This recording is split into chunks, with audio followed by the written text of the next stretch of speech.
C'était interdit et que personne ne le faisait, il n'y aurait jamais d'entreprise qui ferait faillite. D'accord. Donc, forcément, si les entreprises font faillite, c'est qu'elles ont fait des prix en dessous du prix de revient. Depuis le début de la semaine, il y a plein de personnes qui sont dans les locaux d'EREL. Ils sont venus participer donc tout au long de la semaine à un programme Léonard de Vinci, programme européen, qui s'appelle Manage, et dont l'objectif est de transférer l'outil MIME, méthode d'initiation au métier d'entrepreneur, à différents pays européens. Bien ici, nous faisons deux choses en même temps.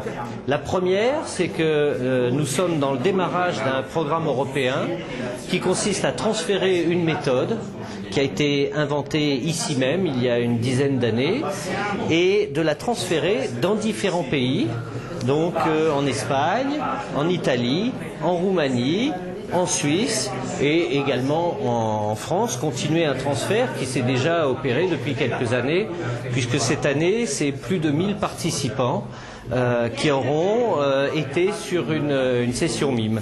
Et la deuxième chose que nous faisons, c'est que les futurs formateurs, puisque ici nous avons des futurs formateurs sur MIME, commencent par être participants.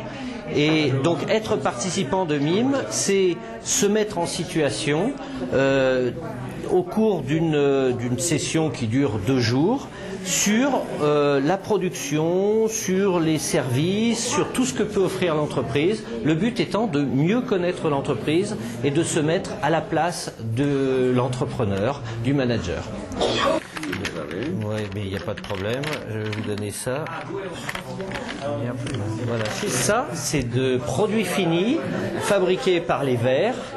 Et ça, c'est de la matière première.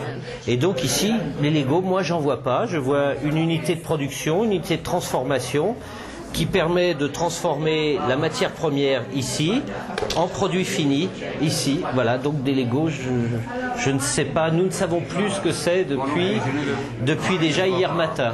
Il semble que l'innovation de ces jeux, c'est pas avoir les besoins des ordinateurs. C'est toujours comme ça, c'est une innovation de l'ébile. Cette méthode, elle est intéressante, elle est tout à fait concrète et elle met en jeu des situations qu'on n'arrive pas à simuler en cours théorique. Donc voilà notre intérêt.